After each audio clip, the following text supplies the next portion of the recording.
Well, good morning. This subcommittee on energy and environment will come to order.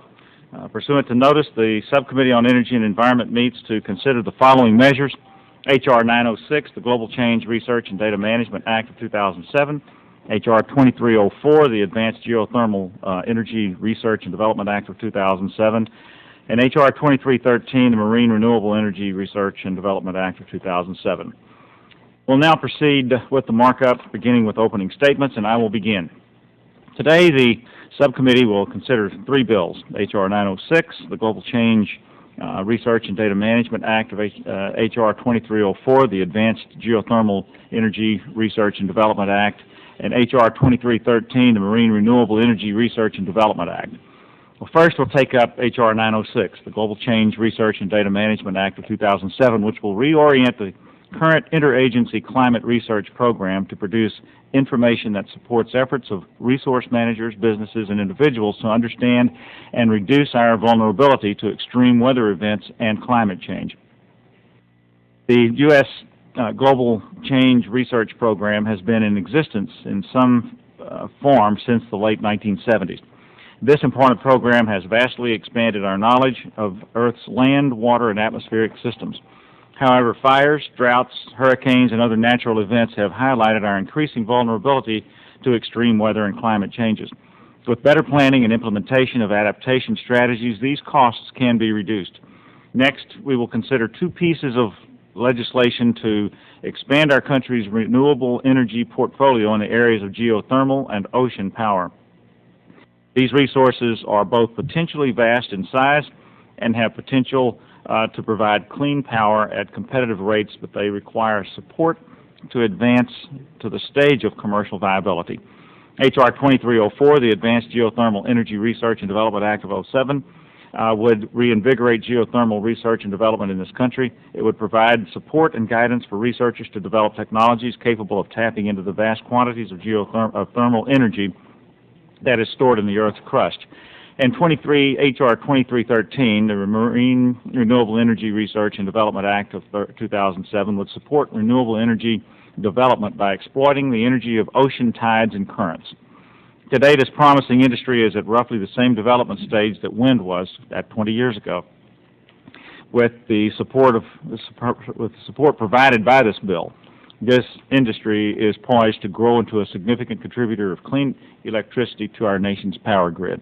In short, these bills are about addressing overlooked opportunities in our collective efforts to create good American jobs, diversify our energy supply, increase our security, and reduce the environmental impact of energy production.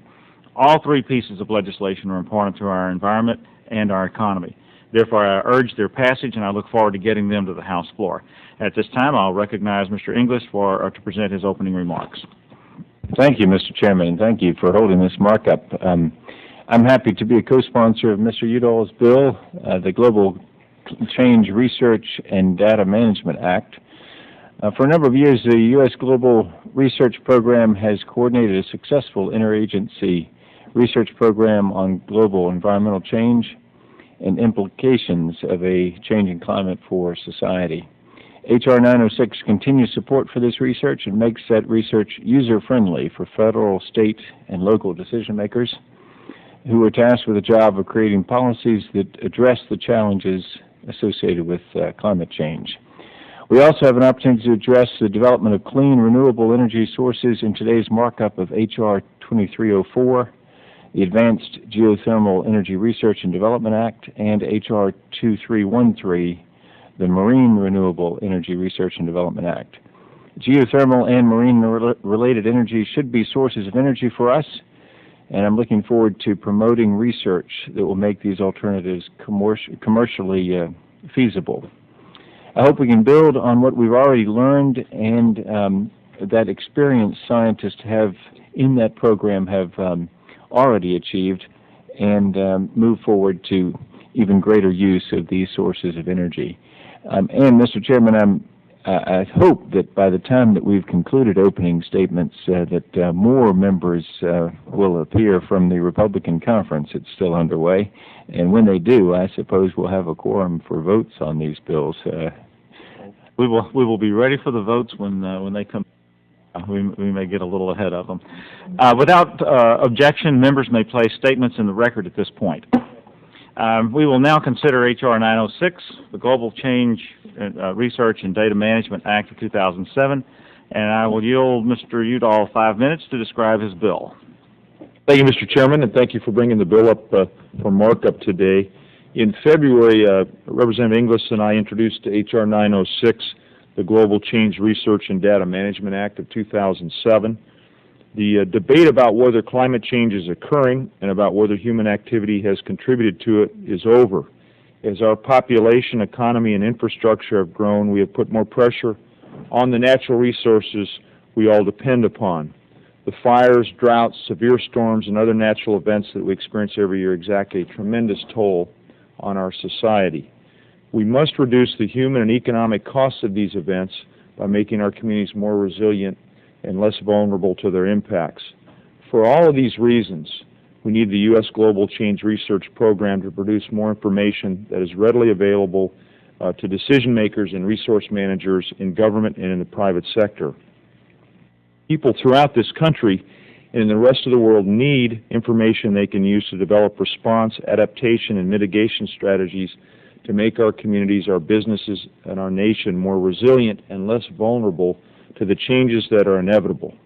The USGCRP has significantly advanced our scientific knowledge of Earth's atmosphere and climate and has provided us with a wealth of new data and information about the functioning of our planet. We need to continue to expand this knowledge. However, we need to increase the output of information to decision makers that will assist them in developing adaptation and response strategies to the effects of global change. I believe that we must move to reduce greenhouse gas emissions if we are to avoid future increases in surface temperature that will trigger severe impacts that we cannot overcome with adaptation strategies. However, and I think this is an important point, Mr. Chairman, this bill does not regulate greenhouse gas emission levels or mandate any specific policy approach for addressing climate change. We will need economic and technical information as well as information about system responses and climate responses to different concentrations of greenhouse gases in the atmosphere to design cost-effective policies to achieve emission reductions and avoid dangerous impacts of future climate change. The USGCRP should be the vehicle providing this information. H.R. 906 will improve the outreach and information exchange aspects of the program and make information that it provides much more useful. Again, I want to thank my good friend from South Carolina, Representative Inglis, for working with me on H.R. 906, and I ask our colleagues to support this important legislation. Thank you, Mr. Udall. I recognize Mr. Inglis to present any remarks on the bill. As I said, Mr. Chairman, in my opening statement, I'm very happy to be a co-sponsor of Mr. Udall's bill. I think that will help to prepare local governments, state governments, for the impacts of global climate change, and the coordination makes sense. We gather information, and it makes sense to make that available in a user-friendly kind of way. And so I'm pleased with the bill and hope that we're going to have a quorum here soon to pass it. We're working on that quorum. Does anyone wish to be recognized to speak on this?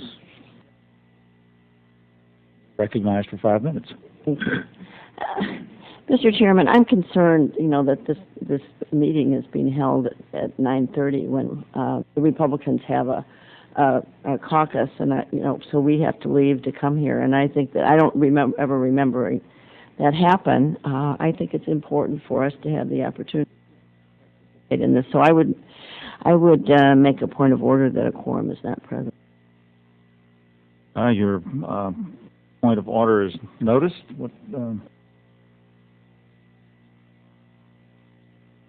We can suspend and wait until we have a session. Desire. It's not what I so desire. I think that is what's proper under our rules.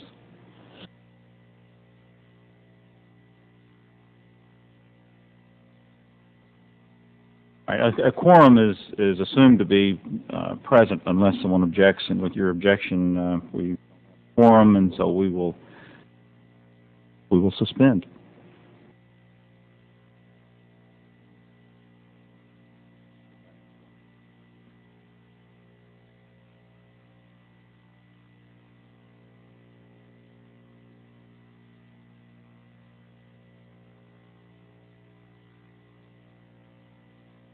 Mr. Chairman, I would ask unanimous consent to withdraw my motion. I just wanted to make the point that, the timing is such that I would hope that wouldn't happen again. Any objection? Seeing none, thank you. We will proceed. Okay, and we have quorum at this point in time. I ask unanimous consent that the bill is considered as read and opens to amendment at any point, and that members proceed with the amendments in the order of the roster, and without objection, it is so ordered. Mr. Chairman, I have an amendment at the desk. The first amendment on the roster is an amendment in the nature of a substitute offered by the gentleman from Colorado. I ask unanimous consent that the amendment in the nature of a substitute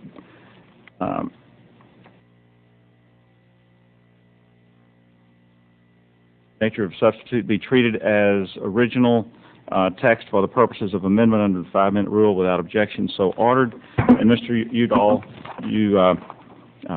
the clerk will report the amendment. Amendment in the nature of a substitute to H.R. 906, offered by Mr. Udall of Colorado and Mr. Inglis of South Carolina. I ask unanimous consent to dispense with the reading without objection. So ordered. And I recognize the gentleman from Colorado for 5 minutes to explain the substitute amendment. Thank you, Mr. Chairman. And this amendment in the nature of a substitute incorporates a series of changes to the legislation that were suggested by witnesses at our hearing, outside groups, and individuals who provided comments. Again, I want to thank my very good friend from South Carolina, Mr. Inglis, for working with me in a fully working partnership here to develop and incorporate these changes. The comments that I referenced address several broad themes. First was the need for the program to provide more geographically refined information to assist decision makers at the regional, state, and local levels that will be designing and implementing adaptation mitigation strategies to cope with not only current but future climate change. To address this, we added a definition of regional climate change that incorporates changes that are not strictly climate related, but also changes because of population increases, changes in land use, and development patterns. Throughout the substitute, we have included specific references to global and regional climate change information, both in the planning and the execution of the program. Secondly, a number of witnesses at our hearing told us that we were asking for too much too soon. The original bill had a strategic plan, a vulnerability assessment, and a policy assessment all due within 1 year of enactment. The substitute changes the timeline for these products. In the first year, we're now asking the administration produce an outline describing the steps that they will take for strategic plan development. Then the new strategic plan will be due 3 years after the bill is enacted, and then the plan will undergo revision every 5 years. We have retained the original timeline for delivery of the vulnerability assessment. That's because we all believe that the required information for the assessment is contained in the Working Group 1 and Working Group 2 reports issued within the last few months by the IPCC, the Intergovernmental Panel on Climate Change. And while we would like to see as much of this information as possible tailored to help us understand the changes we will face here in the U.S., we believe the U.S. relevant content of these reports can be highlighted and repackaged within a year's time to fulfill the requirement of this section. We've extended the cycle for future assessments by 1 year to every 5 years. The original law, referencing back to the law in the 90s, contained several provisions to indicate that the activities of the USG CERP should be coordinated with the activities that the U.S. was participating in internationally. We've retained those provisions and added a new one in Section 107 to emphasize the importance of making maximum use of the information gathered. The IPCC has produced 4 substantial reports since the first one was released in 1990. During that same time period, the U.S. Global Change Research Program has produced just 1 assessment. The IPCC process has benefited a great deal from the involvement of U.S. scientists and U.S. investments in climate research. And we should be benefiting here at home as well. Better coordination of these two efforts and more involvement with regionally based groups would achieve that goal. We have not yet changed the timeline for the production of the policy assessment required in Section 108 of the bill, and we'll do that during the full committee markup. A member of the committee has expressed an interest in working on that section of the bill, and I believe that we'll come to agreement shortly on text to replace that section. We're also waiting some information from the administration on climate-related reports to see if we can further accommodate their concerns about too onerous a reporting burden for the program. And finally, we heard from witnesses and outside groups that this program needs to foster more interaction between decision makers at regional, state, and local levels and other non-governmental organizations and businesses that may be impacted by changes occurring both at the regional and the global levels. We've added language to expand the outreach and information exchange purposes and tasks associated with this program. Now, the USGCRP should not just produce a series of reports. It should continue to expand our knowledge of the Earth's climate system. The program should facilitate an ongoing exchange of information that will support the development, implementation, and evolution of adaptation and mitigation strategies to maintain the viability of natural and human-managed systems. We still have some other items to address prior to marking this up in the full committee. I look forward to further productive discussions that will yield a even better bill. And again, I want to thank my colleague, Mr. Inglis, for his support and friendship and partnership on this important legislation. Thank you, Mr. Udall. Is there further discussion on the amendment?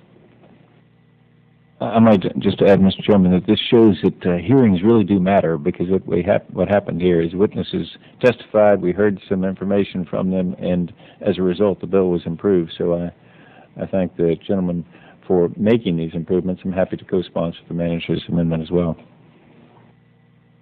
Anyone else wish to be recognized?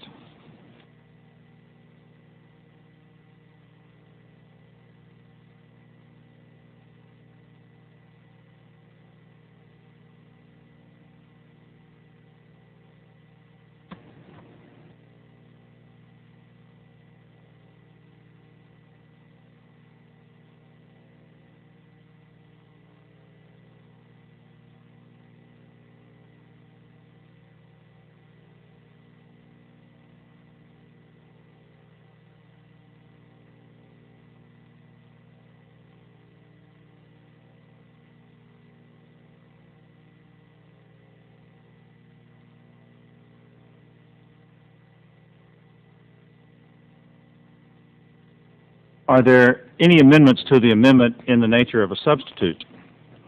If not, the vote occurs on the amendment in the nature of a substitute. All in favor say aye. Those opposed say no. The ayes have it, and the amendment is agreed to. And I would note that we do have a quorum present for that vote.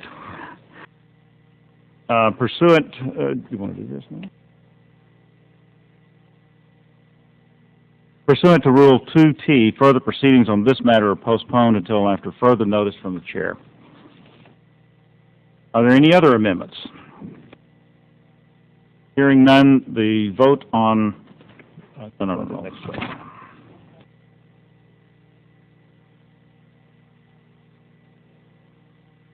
We will now consider H.R. 2304, the Advanced Geothermal Energy Research and Development Act of 2007.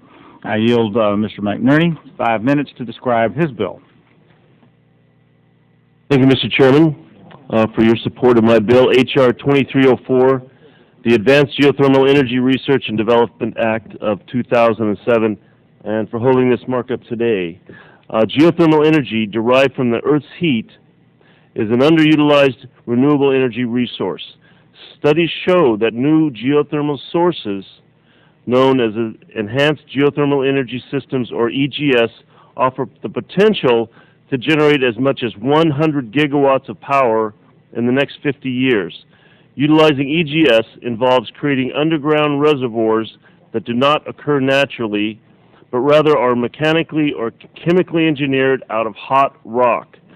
Fluid is introduced to circulate and absorb the heat, and then pumped out to extract energy. EGS is in the early stages of its maturation, and federal support is necessary to ensure that full potential of this resource is utilized.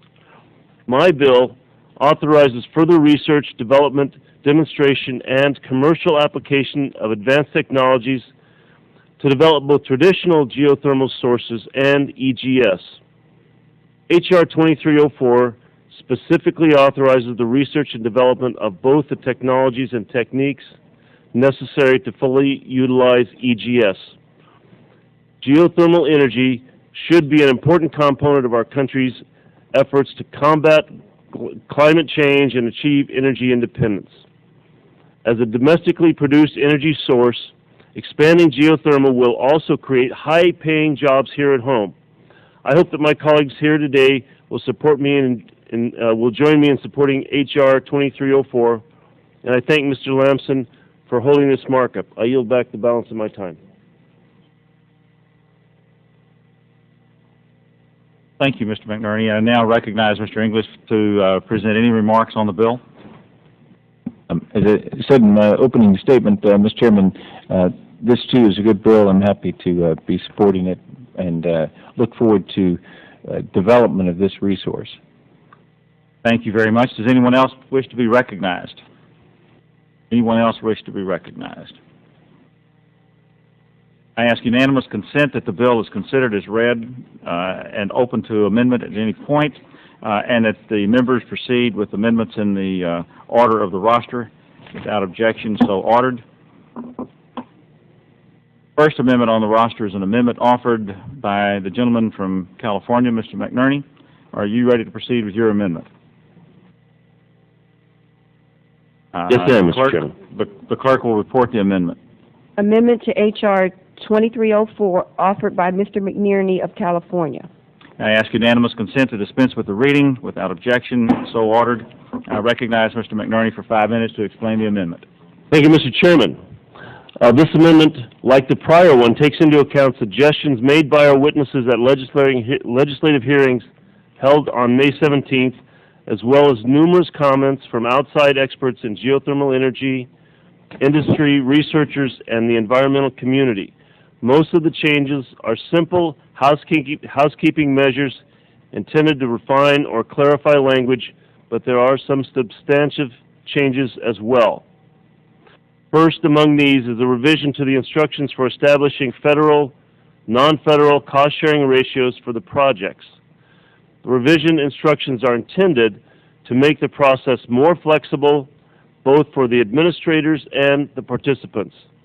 The revised instructions provide greater leeway for program administrators to tailor cost-sharing levels to individual projects, depending on the project's risk profile and the opportunities for commercial benefits.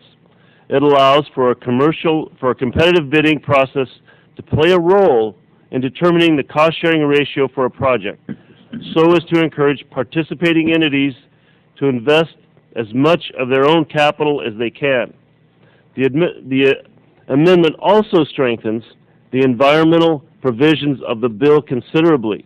It directs the Secretary to support an R&D program to develop technologies and techniques to mitigate or avoid adverse environmental impacts of geothermal energy production or use. It also directs the Secretary to coordinate with the Environmental Protection Agency to study the environmental impacts of geothermal energy development, production, and use. In addition, the amendment directs the Secretary to give priority consideration for funding, where appropriate, to project proposals that include provisions to study the project's environmental impacts. Finally, the amendment strengthens some geothermal technology transfer programs. It encourages the Enhanced Geothermal Systems Technology Transfer Center established in the bill to seek opportunities for coordination with appropriate international partners so that we can benefit from lessons learned by other countries as they are advancing the frontier of EGS technology. The amendment also expands the scope of an existing domestic geothermal technology transfer program from the western United States to the entire country, so as to encourage the transfer and adoption of appropriate geothermal energy technologies throughout the United States. As indicated before, this amendment is a product of close collaboration with witnesses and other experts, and it makes some solid improvements in the original bill. I strongly encourage my colleagues to vote for its passage, and I yield the balance of my time.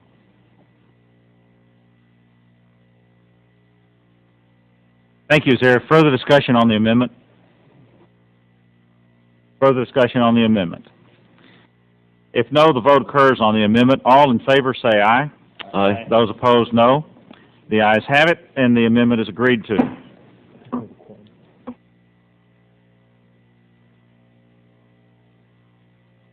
Are there other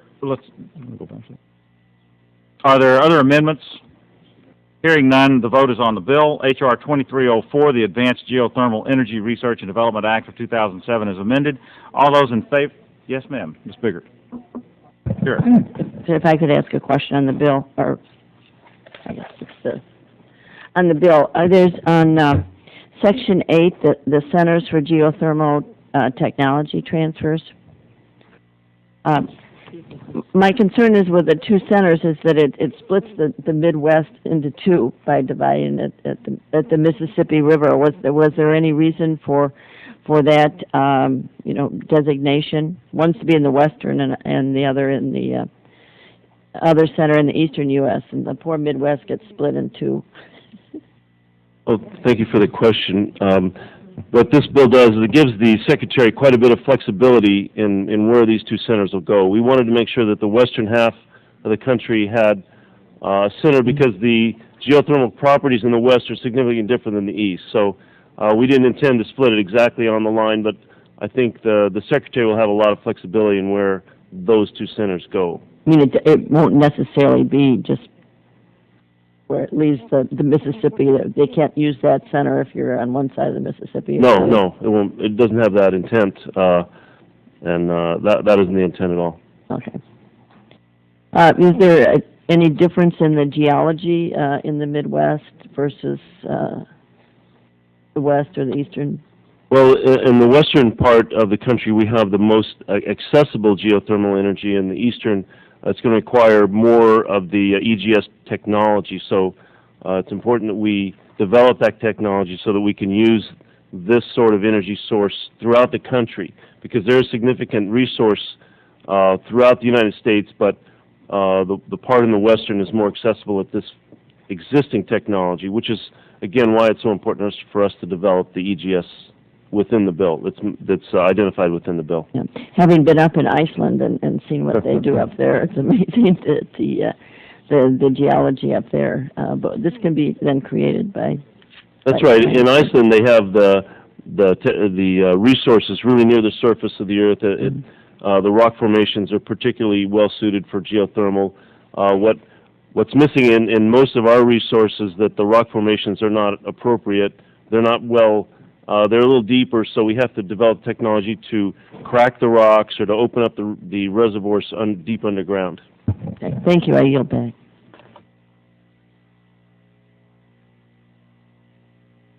Is there any other question?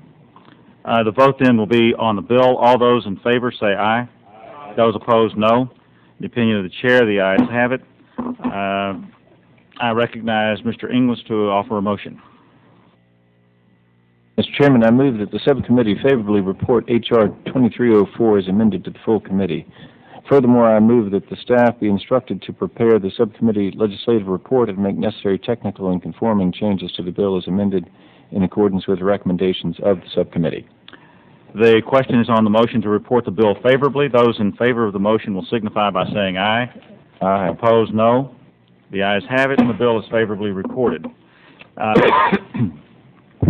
Without objection, the motion to reconsider is laid upon the table.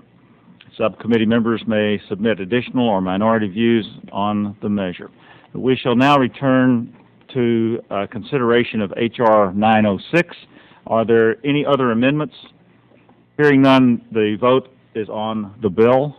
H.R. 906, the Global Change Research and Data Management Act of 2007, as amended. All those in favor say aye. Those opposed, no. The ayes have it. I recognize Mr. English for a motion. Mr. Mr. Chairman, I move that the subcommittee report H.R. 906 is amended to the full committee.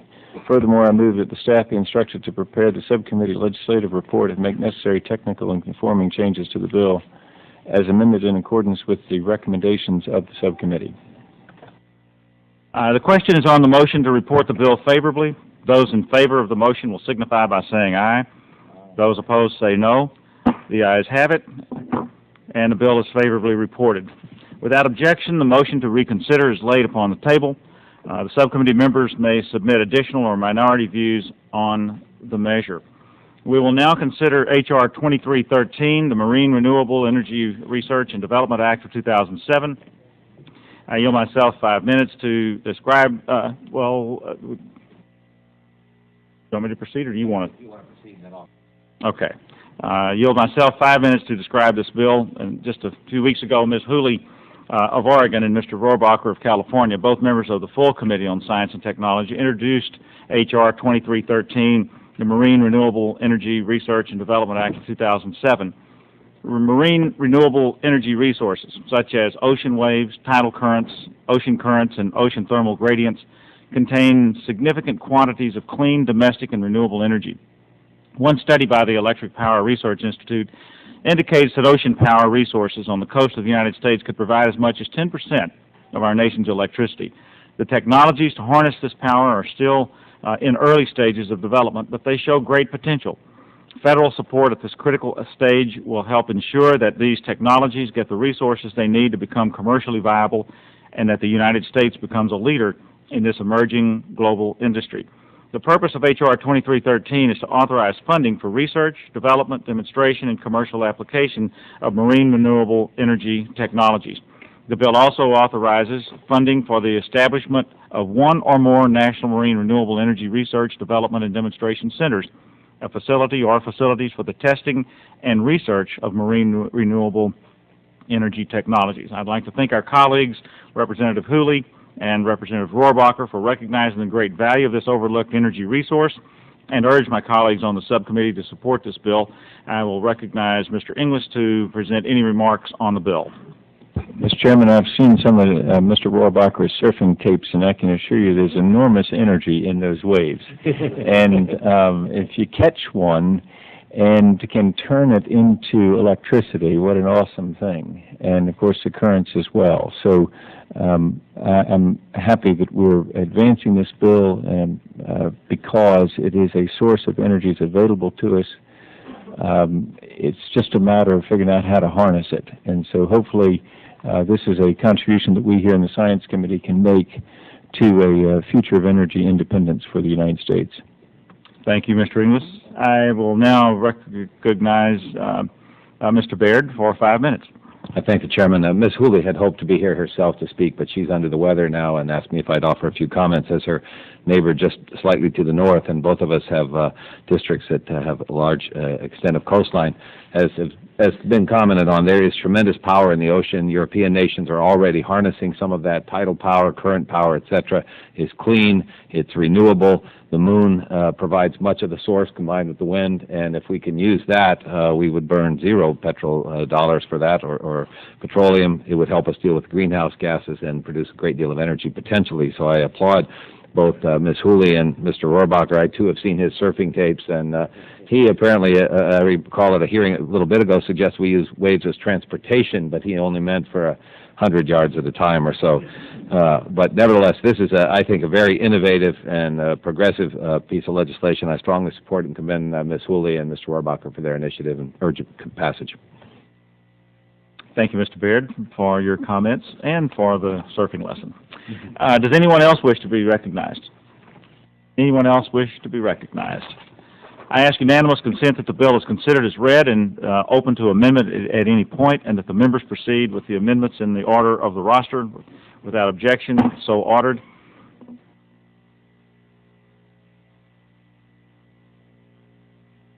The first amendment on the roster is an amendment offered by the chair. Clerk will report the amendment. Amendment to H.R. 2313 offered by Mr. Lampson of Texas. I ask unanimous consent to dispense with the reading without objection, so ordered. I recognize myself for 5 minutes to explain the amendment. This amendment was drafted based on input from witnesses at our legislative hearing and suggestions from other experts in the ocean power and environmental communities.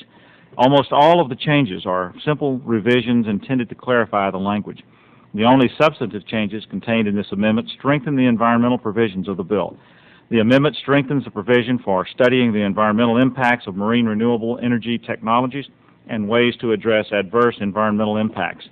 The revised language also directs the Secretary to provide public information concerning technologies and other means available for monitoring and determining environmental impacts. Finally, this amendment contains language affirming the applicability of all federal and state laws, including the environmental laws and permitting requirements to projects funded under this act. The provisions in this amendment improve the clarity and substance of the original bill. I urge my colleagues to support it. Is there other discussion on this amendment? Other discussion?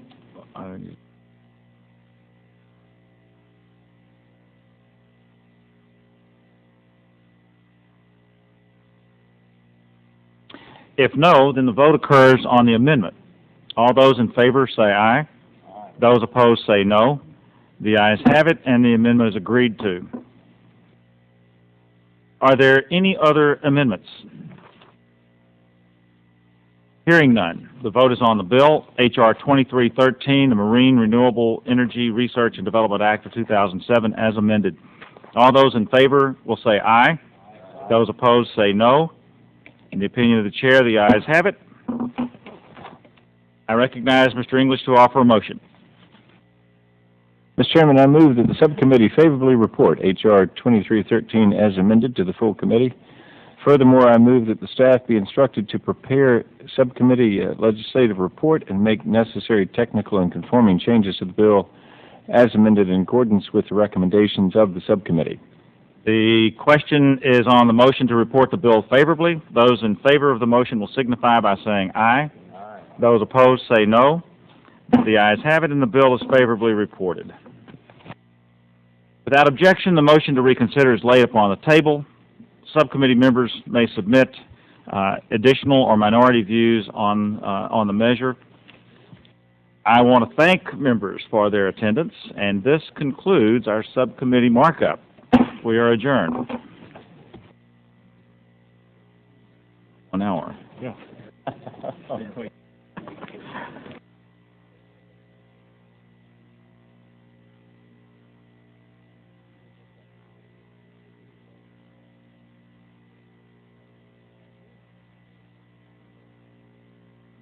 I don't know how that was.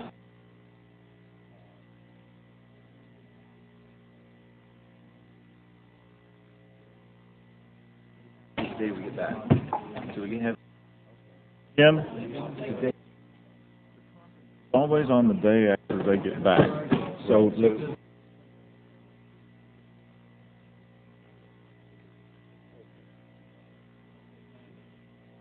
At 9. Yeah.